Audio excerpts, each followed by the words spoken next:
I'm hyped. My wallet is loaded and I'm ready to buy mine. At 777, I had been traveling, researching, and following every conversation about this project. At 666, they're selling fast. And now my fear of missing out is starting to kick in. But at 444, I made a mistake. I'd given away the keys to my wallet, and I was completely cleaned out.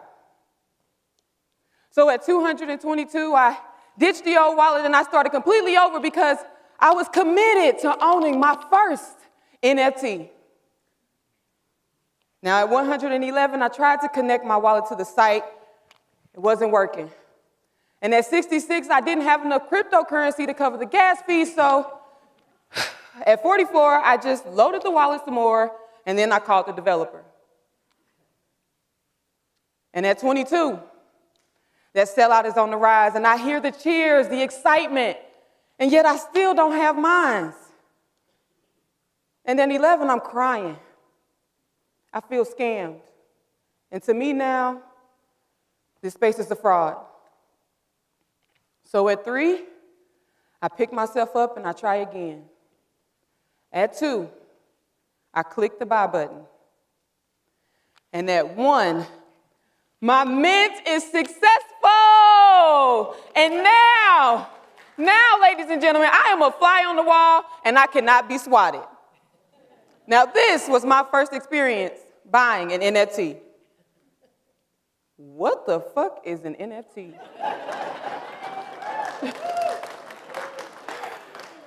What I can tell you is that NFTs are not just a buzzword. I asked a group of kids what they thought an NFT was, and some of them said that it's a picture that people pay millions of dollars for. It's an ape, it's this, it's that. And they weren't wrong, but they were missing a few key components that make NFTs so special. To me, NFTs are like superheroes.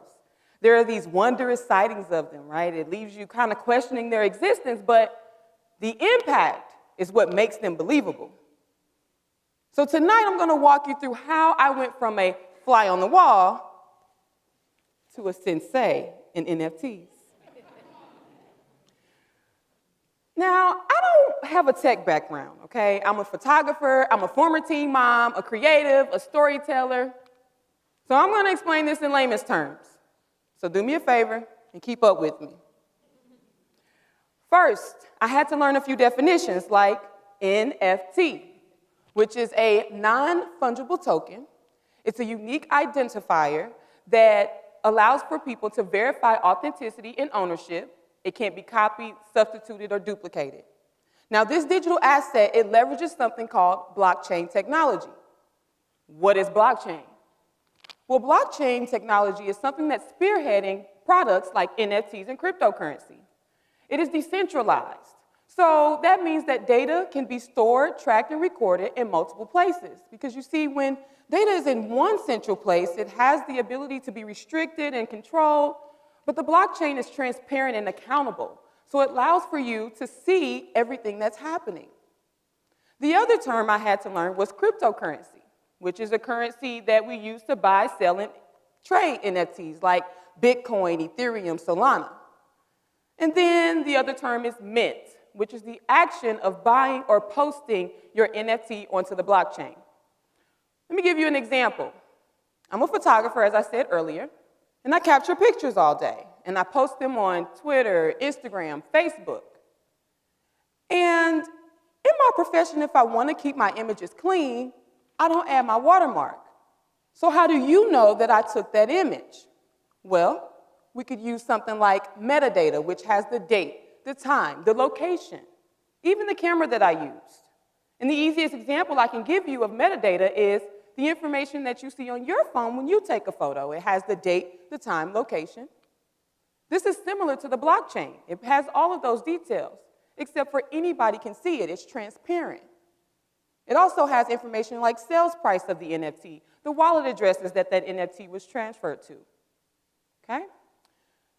Now, right now, when I post a picture on Instagram, the only form of currency that I earn is maybe a like, a follow, possibly, right? If they like it good enough, a comment.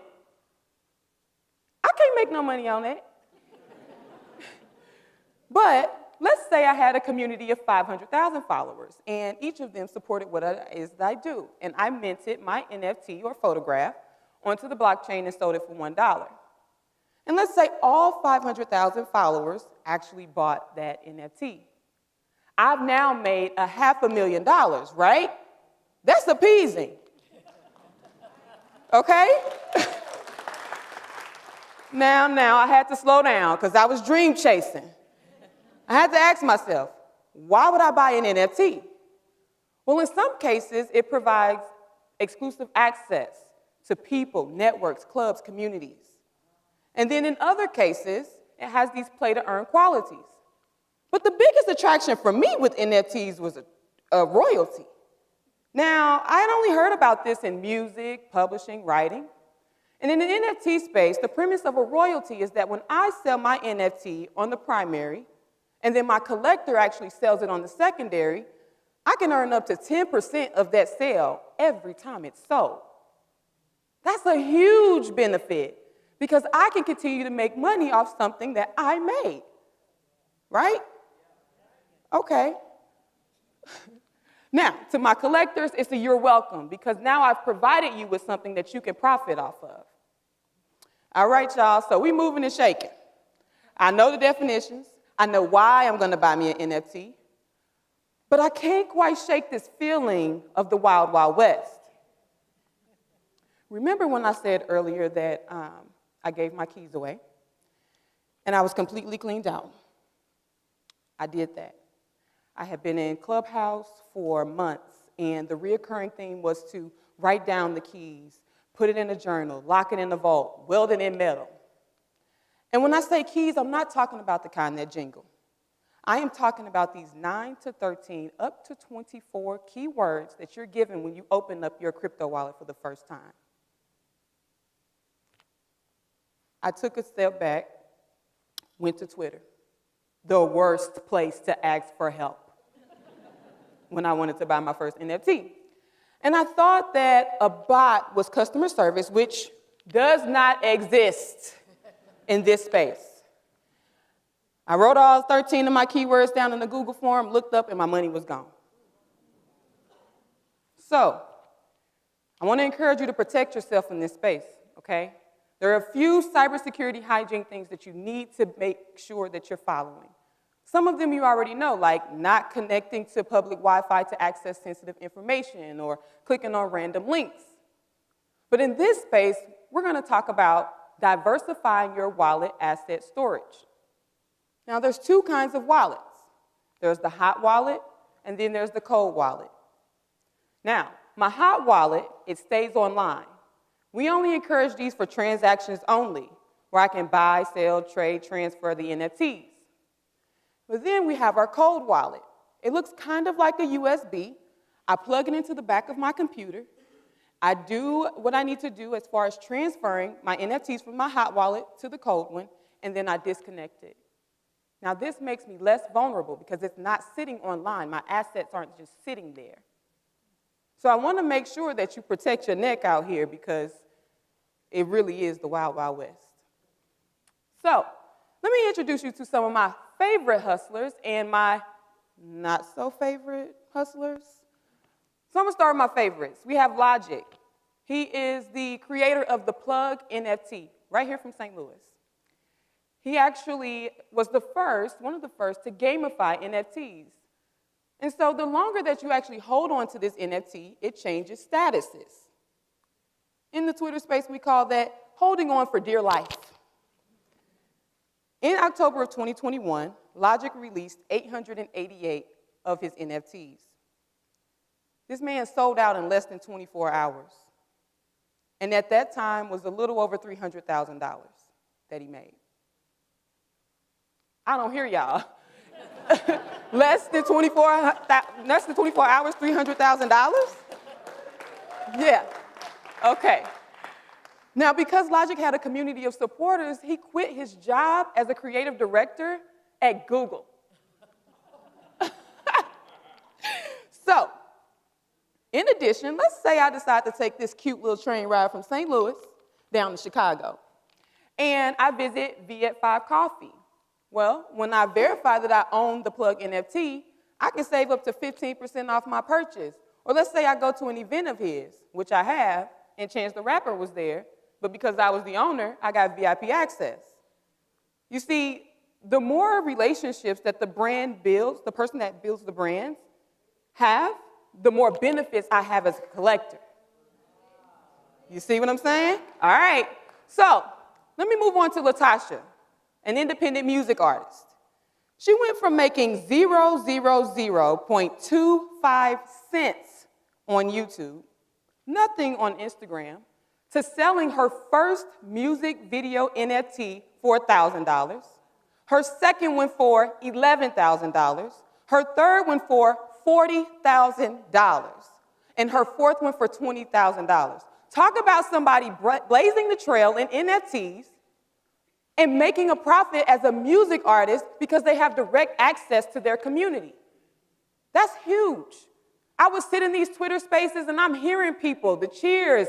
People are like, go, go, go, go, go. And the money just going up and up and up. And I'm talking about the girl just came for her checks. Seriously.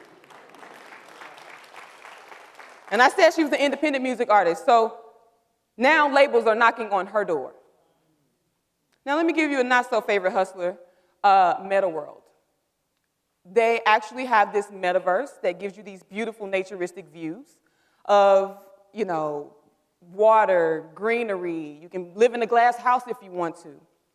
And so the premise here was to actually buy a few plots of land in the metaverse. But what happened was he actually sold those same plots of lands to other people before us. We never redeemed our property over there.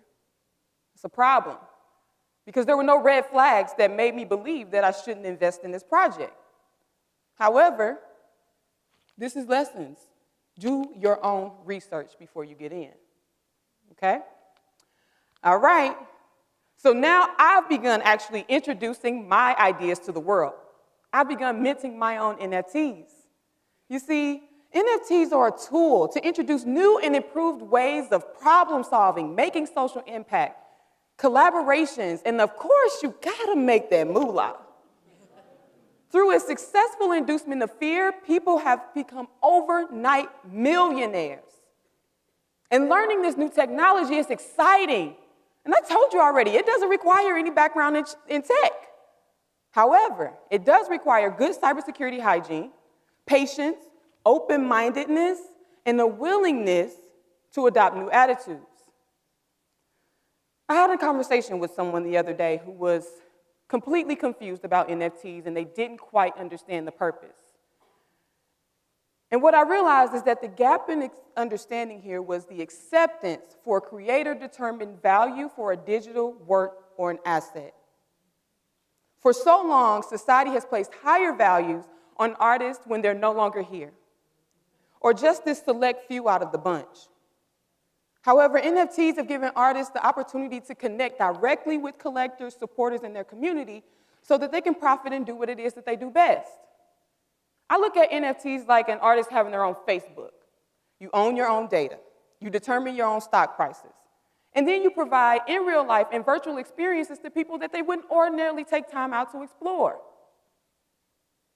For the first time ever, I'm able to set my own value to an audience of builders, artists, collectors, investors, and people who don't make me feel ashamed for doing so.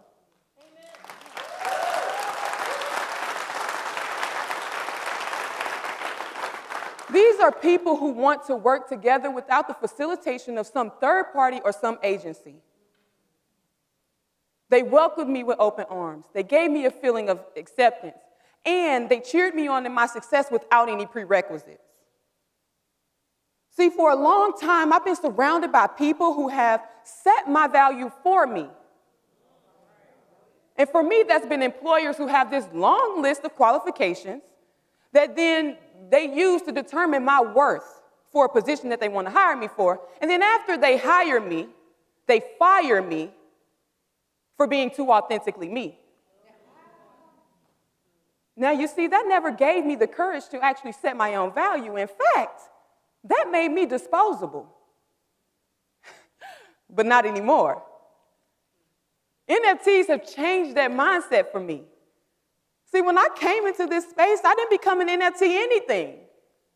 I brought what I do, my talents, my strengths, my abilities to the NFT space to further enhance it. And I want to challenge you to create your own worlds with this new technology. Imagine, walk with me here for a second. Imagine somebody setting your value. Imagine setting your value right now and not when you're no longer here. And then imagine someone actually accepting that value today and not 10 years from now. And then imagine filling up your dash and being fulfilled by it right now before those numbers come on at the end. I know it's new and it's expansive. And I know with that comes fear. But the worst fear is to actually miss out. So I want you to lean into that uncomfortable. Because if you're not growing, then what the fuck are you doing? Thank you.